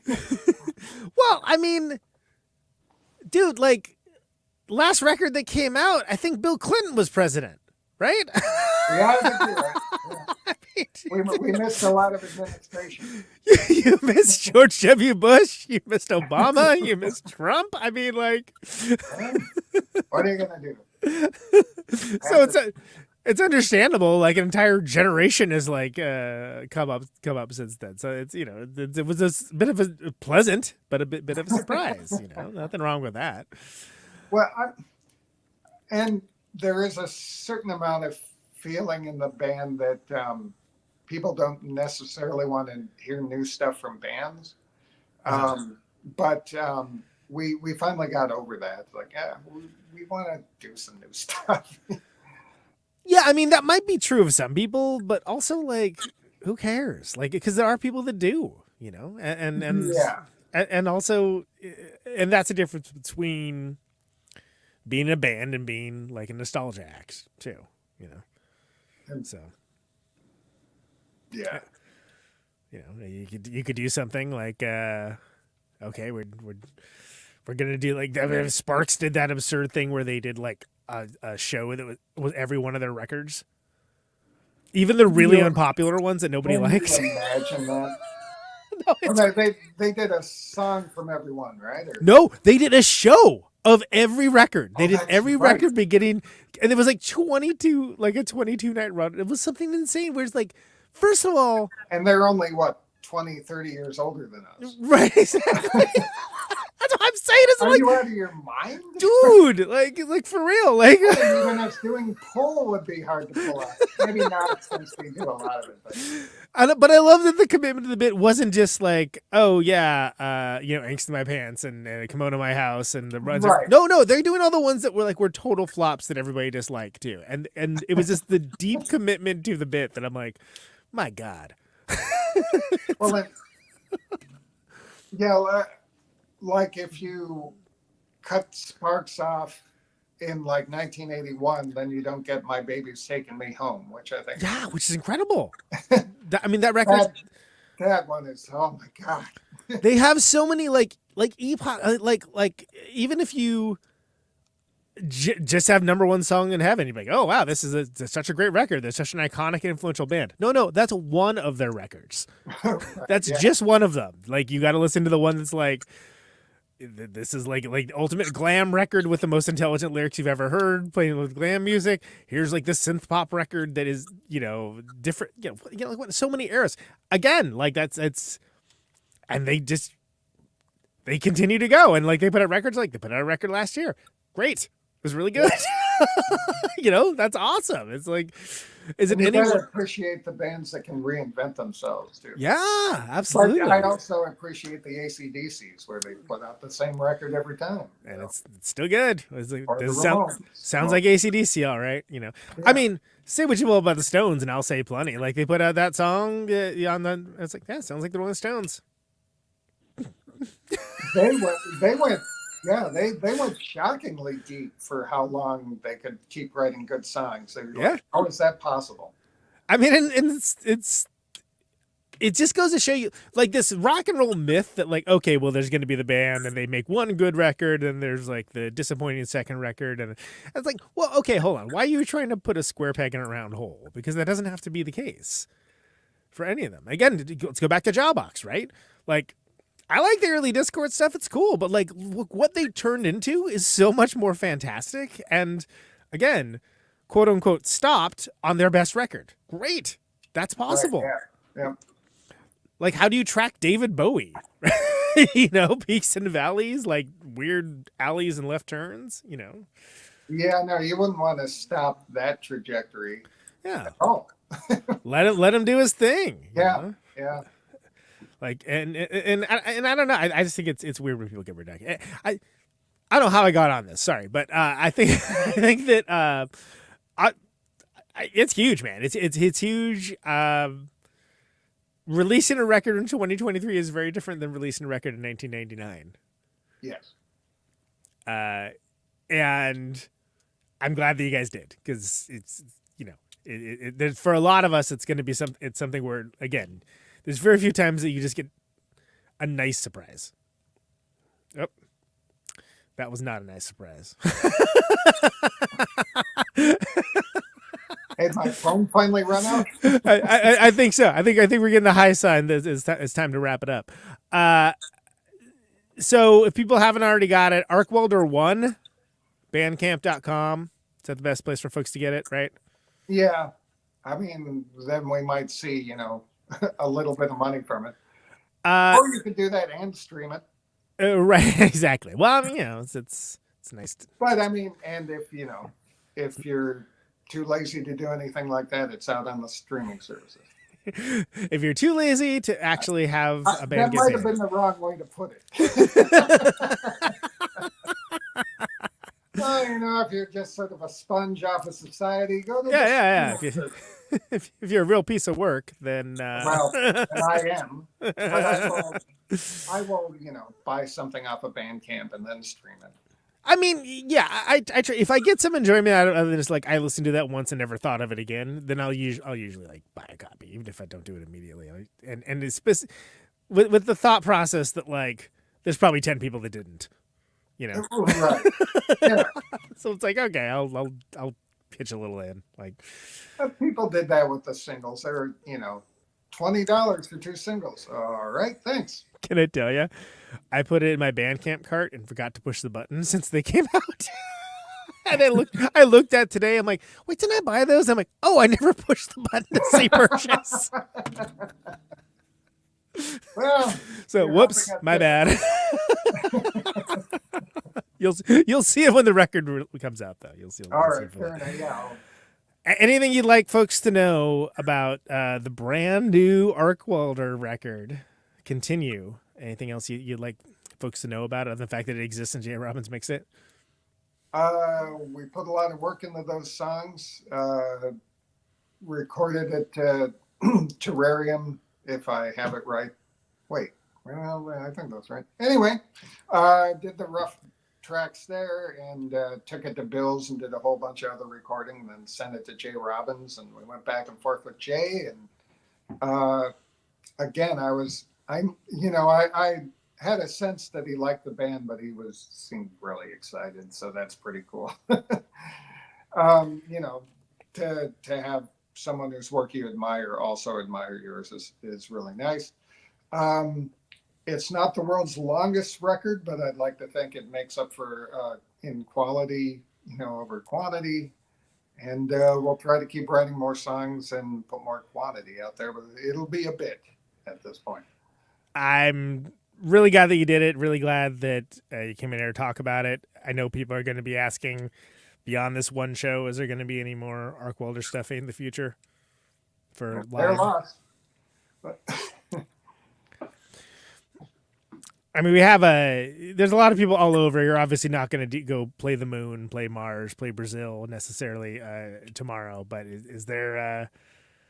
you're not out. It's not outside the realm of possibilities that there could be shows beyond this sold out show at the Turf Club, right? Yeah, it's just about when, but it's going to be 20 years from now. No, it's not going to be 20 years. I don't feel like that's an unreasonable thing to say, by the way. Do you remember that part about all the details that aren't you actually being on stage or writing music being a pain? That's sort of where I am, but we'll see. All right. Fair enough. So last thing, Scott. I can give you the scoop on that one tonight. Okay, fair enough. You'll have to come back for that one. Last thing, only canned question ever asked on the show. You can choose to interpret it however you like. But Why do you do what you do? I assume you mean musically? You can interpret it however you like. Oh, that's a good point. Because I can. Because there's a satisfaction to getting those things together, those songs together, and polishing them and getting the words the way you want the words to be. And there can be a lot of angst over a lot of these like mixes and songs, and oh my God, my vocal part isn't turning out the way I want, and let's re-record that, and but boy, hearing our songs like mixed and mastered, and somebody going, hey, that's now that I've stepped back, that sounds pretty good, and it sounds like us, and it sounds like more of us, and I'm glad that people will have the opportunity to hear more Arcwelder, especially the rare breed of people who are huge Arcwelder fans. Because I know that regardless how big or small the band, I'd still like to see NNB play a show. Any of these tiny bands that no one else knows but me, I still want to see these bands and hear new music, and I'm sure it applies to us too. Scott Macdonald, thank you so much, man. All right. Thanks, Conan. Appreciate having you on, and take care, brother. All right. You too.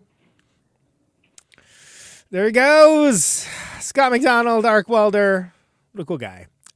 Let's listen to one of the songs off of this new record. We're going to... Oh, I know. We'll listen. I'll make it easier on myself. We're going to listen to Lafayette. This is Lafayette off of the new Arcwelder record.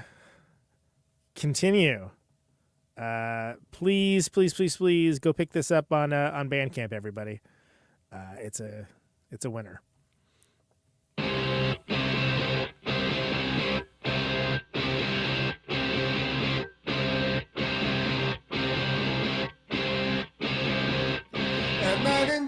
From across the U.S., like music radio from WLS, giving the boy the newest in glam rock. From my small town to the biggest city, pointing my heart where it wanted to be, surrounded by buildings and artsy city style. My childhood radio, guardian of the 70s.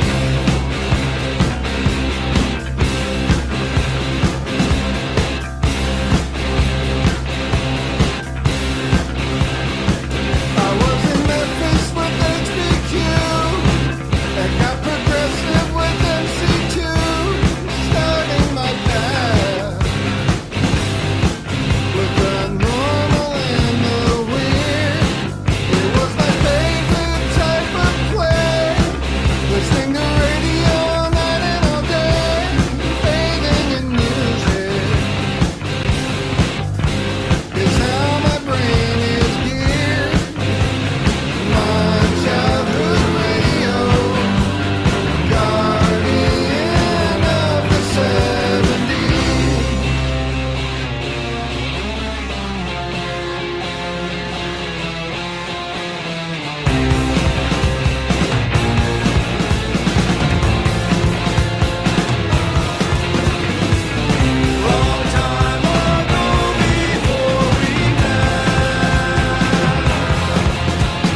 There you go. A little Lafayette for you. That's on Continue.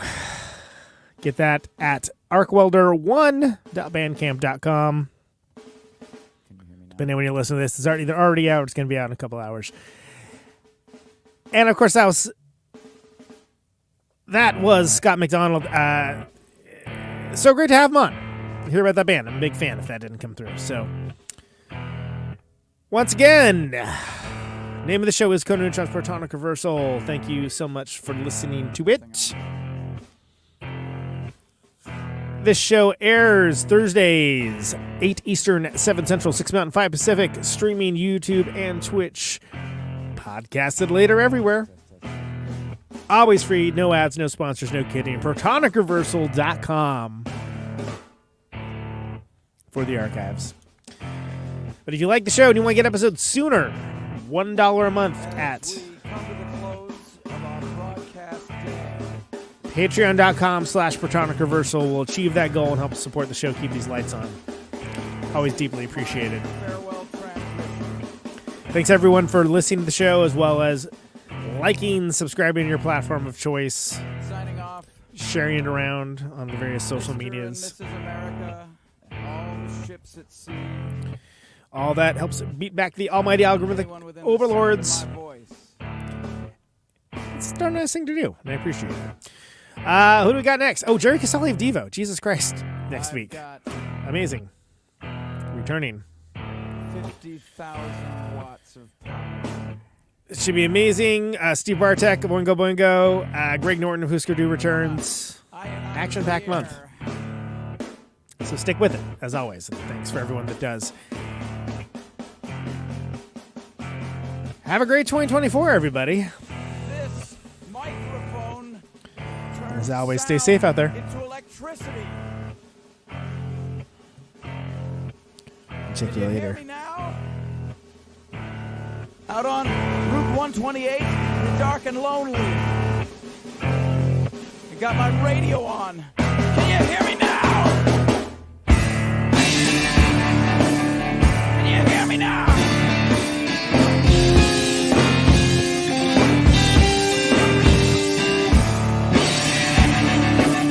Can you hear me now?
Welcome to my top 10.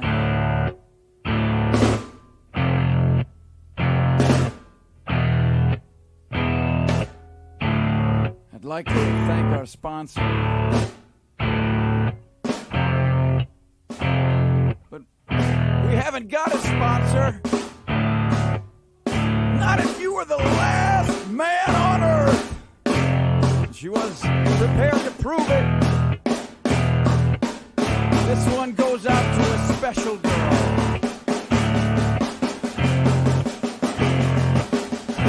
But there is no special girl.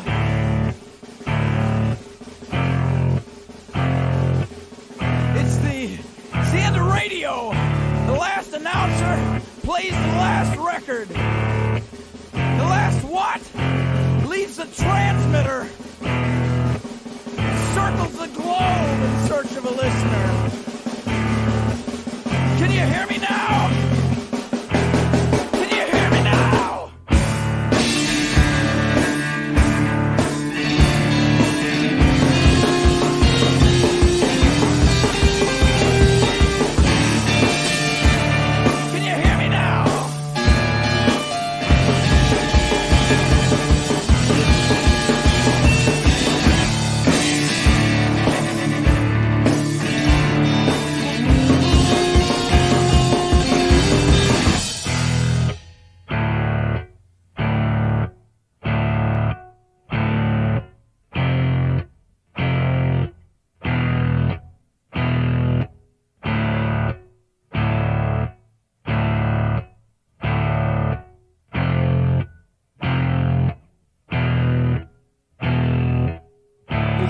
really broadcasting if there's no one there to receive? It's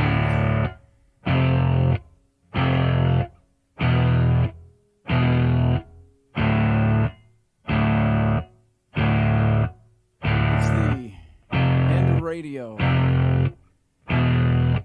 As we come to the close of our broadcast day,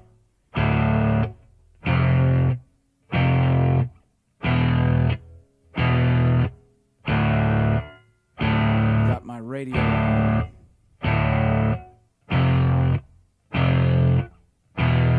Can you hear me now?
This is a test!